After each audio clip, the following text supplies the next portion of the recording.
going on, dudes and dudettes? So it looks like one of those games in the fall for USC football is going to be moved to Friday night as a primetime game.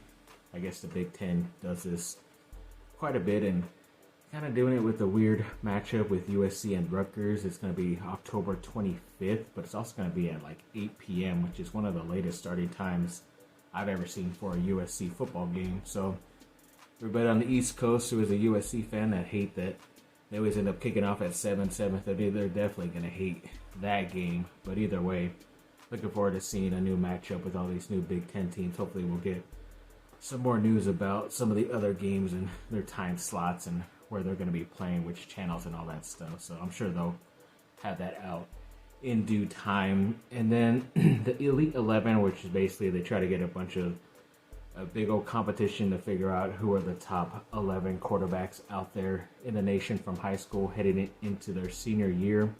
And usually a USC guy kind of gets in there, but as of lately, I guess they haven't been. But this incoming quarterback who still is committed right now, Julian Lewis, did make the finals roster or whatever it is. So hopefully we'll see how he does in this competition, and hopefully he will be able to get far and win the whole thing. It doesn't mean you're going to be the best player, but as long as you make this list, you're usually some of the better players out there and have a chance to make an NFL roster too at some point down the line.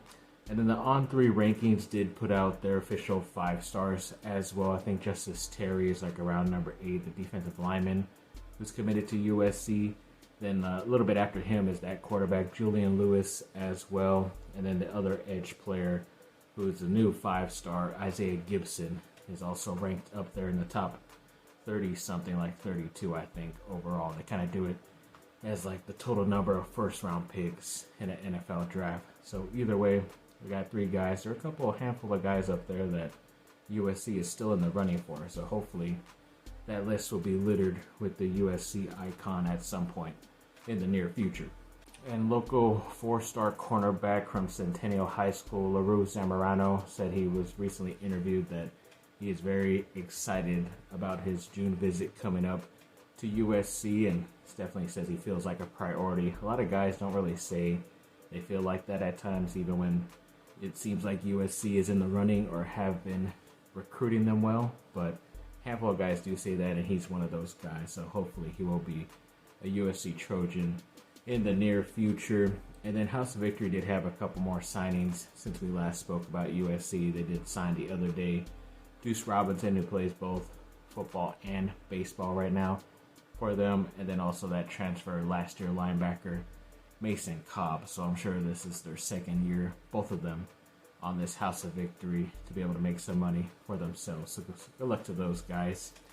And then the USC baseball team is doing very well still in the Pac-12 tournament. Looks like they were able to beat Oregon today 4-2 and advance to the semifinals. So now there's only 4 teams left in this tournament, and they play against Cal on Friday, I believe. So pretty early game, but hopefully they will be able to get it and be able to make sure they secure a spot in that NCAA tournament officially. So 4 more players were added officially to the USC men's basketball roster from the transfer portal and basically signing from high school.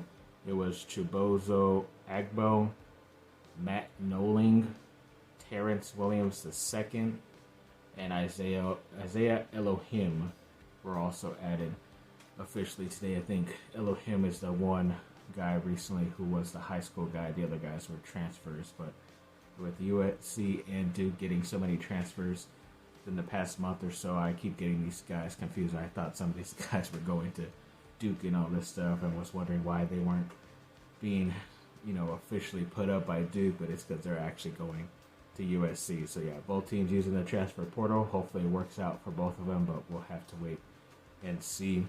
And then both Duke and USC are 2 of 11 teams that have at least 2 players in the conference finals games in the NBA playoffs. Obviously, already talked about the Duke guys, the 4 Duke guys the other day, but USC has Drew Peterson and Jordan McLaughlin.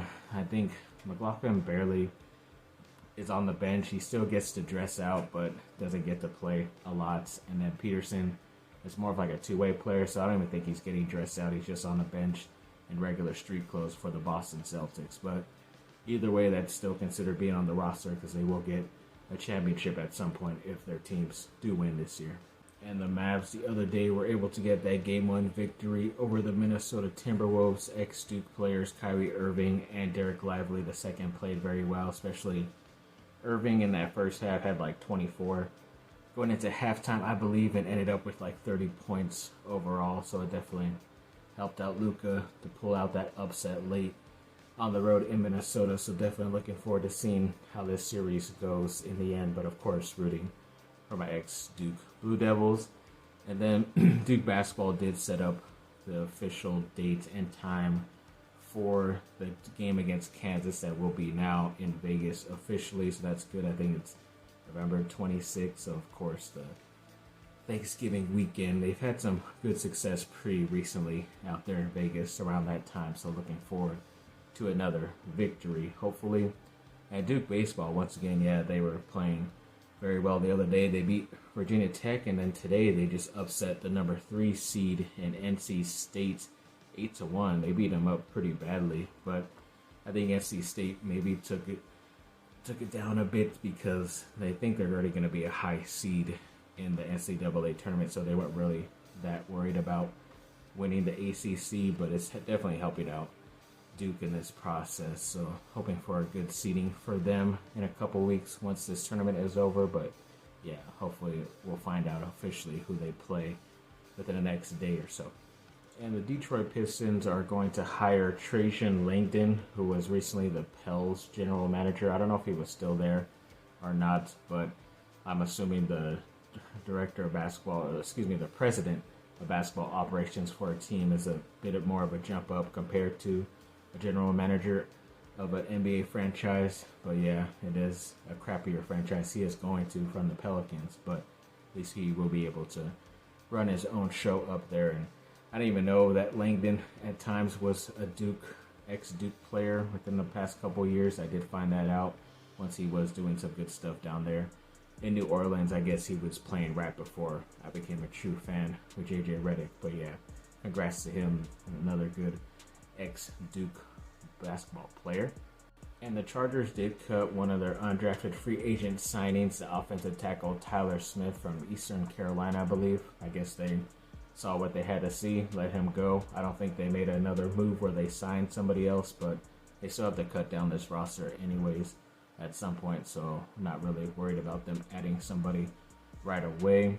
And then CBS Sports did put out how many touchdowns altogether some of the leaders have over the past like 20-something years or something like that. And of course, 2 Chargers are up there. At number 1, it is LaDainian Tomlinson. At number 6, it is Antonio Gates, the tight end. But even though those 2 guys played on the same team together, they still never won a championship, which sucks. They made it to the AFC championship game, but that was pretty much it. So yeah, thank you CBS Sports for reminding me of how bad my team is. Apparently, ESPN and TNT Sports did work out a deal involving college football, a 5-year deal, where now TNT will be able to show the first couple of the 2 first-round games of the college football playoff in 2024 and 2025, but then they will also get 2 quarterfinal games as well in the years 2026, 27, and 28. So I guess it's a nice trade-off for them, and just obvious because of how many games there are going to be eventually, because there's 14 teams, so there's at least 7 or something like that, or maybe there's 12 this year.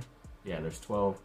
Then most likely going to be bumped up to 14 or 16 pretty soon after those first couple of years. So yeah, they're going to definitely need some more channels to be able to put a lot of these games on at the same time. But yeah, we'll see. Definitely looking forward to it. But we did not hear some of the more important news from TNT Sports, where they came to Inside the NBA and where that show will be going with Charles Barkley, Ernie Johnson, Kenny, and Shaq. But apparently it does seem true that it is going to be their final season coming up in 2024 and 2025 for that show. It doesn't look like whether it's NBC Sports or Amazon is going to pick up the show. And I think even Ernie Johnson, as I mentioned before, said he was just going to stick with TNT Sports because he does the baseball coverage as well already, which I think was his first love and where he started. So yeah, I don't think they could really do the show without him. They've tried to do it before. I don't really like Adam Lefkoe, who they bring in sometimes to do it.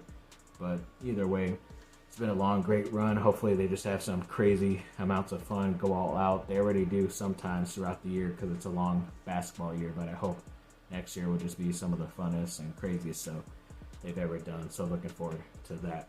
Thanks for watching, people. Like and subscribe. Comment down below. Let me know what y'all think. Have a great rest of your day. Bye.